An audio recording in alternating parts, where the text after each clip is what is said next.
a new champion, and some other stuff. I'm John Rethlin with my review of the United Wrestling Network's Primetime Live Episode 6 event. Some good, some eh. Overall, the show was okay. I liked more of it than I didn't like, but, this show didn't quite click for me. There were elements of good in all the matches, and the effort was there, but I don't know, just something about this didn't fully click to me. Next week should be good. Thunder Rosa versus Serena Deeb. I'm really excited for that. Love me some Thunder Rosa, and Serena Deeb is also very good, but let's praise the talents that were on this show. So, promos from, a few of the participants tonight. Jesse James, the Western Roughneck, versus Platinum Max Caster, and Caster established himself as a heel, being cocky, saying, I don't need to try hard to beat this guy. Jesse with a very throwback look to the World Class days, and I mean that with all respect. He could have fit in right with the territories because he actually had a cool throwback style. And Caster working on the arm of Jesse, who has a big lariat, apparently. I'm not familiar with Jesse, so forgive me. But yeah, Caster was like, okay, he has a lariat. I'm going to destroy his arm, which he did, even using a nice arm lock. Jesse would come back, but kept selling the arm, and eventually would get hit by the most devastating maneuver in all of professional wrestling. Surprise roll-up, 1, 2, 3. And he had a bit of an out there. Jesse was injured, so okay, this could continue down the road. And it wasn't a bad match. Though I will say, the one thing I think this show could have benefited from, having a 6th match on the card. There's only 5 matches.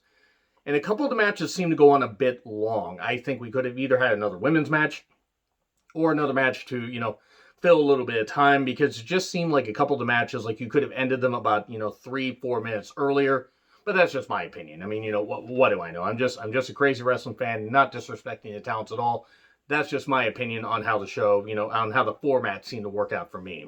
So, brackets for the United Wrestling Network World Title Tournament to crown the first ever world champion in this promotion. Peter Avalon, I hope to see more of what he can do here. I've seen some of his outside AEW stuff, and the guy can go, so hopefully he gets a chance to show what he can do.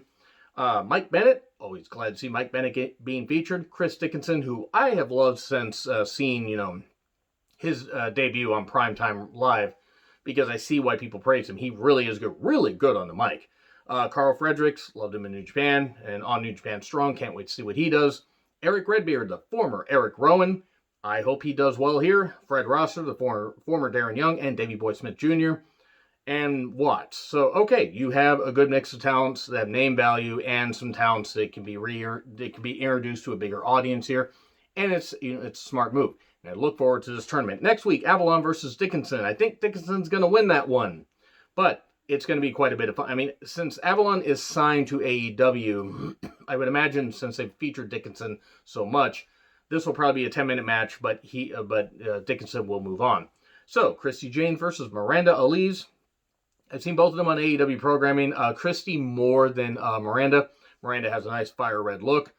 And good groundwork by Christy. The only thing is, it didn't seem like the ropes were fully tightened, because Christy tried to do a second rope moonsault, and it was a little wobbly. Thankfully, she didn't get hurt, and I'm not faulting the women, and, these things happen.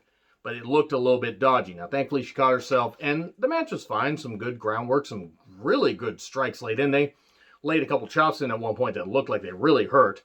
Big knee strikes as well. Missed moonsault, and then a drive-by knee. Miranda Elise gained the victory, 1, 2, 3. But I was impressed by both these women, and hopefully get to see them more on this program and other programs in the future.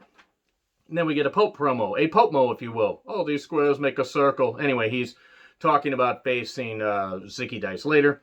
And then Mike Bennett promo, all about facing Davey Boy Smith Jr. and facing the best. And facing his opponent tonight, J.R. Kratos, who I've not heard of. But I get to talk about him here in a little bit. Friendship Farm, Jervis, sorry. I keep wanting to call him Jarvis for some reason. And Sweet Robin Shaw versus Socal Dickinson, Adrian Quest and Andy Brown. It was the UWN Tag Team Championship match. This was one where it started hot, and then they seemed to lose the plot a little bit later. Like, it was good for what it was. They did target Jervis, the smaller of the two, and that was a smart move. Then Shaw got in, and one line on commentary that, I'm sorry, made me fucking laugh. And I mean, no disrespect to the commentary team, but this line was just too good to pass up.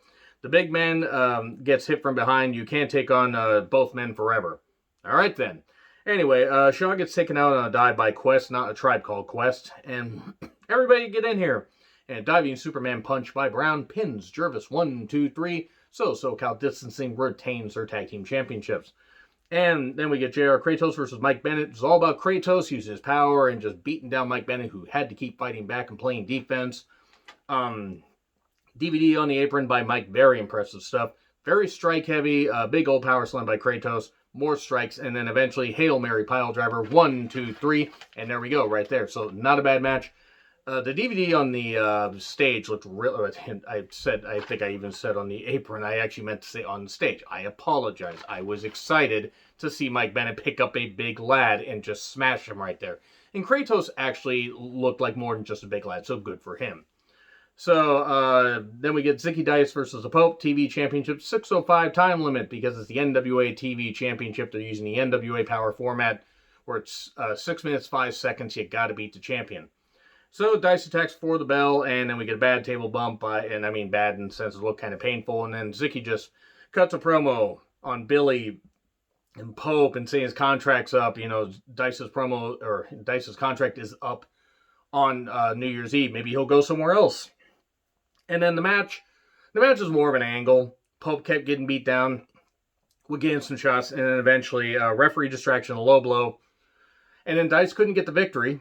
And then got hit with the Elijah Express, 1, 2, 3, and new champion, Pope D'Angelo Dinero, the Pope.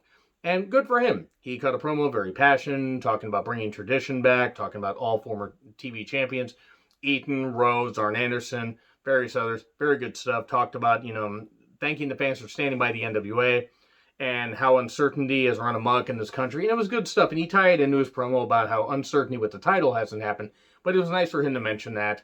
So, in closing, guys, thank you guys very much for watching. I really do appreciate it, and I hope you guys are all doing well. So, anyway, agree, disagree, what I said. Like, share, subscribe, Twitter handle in the description. I'm John Ritlin. I'll see you soon.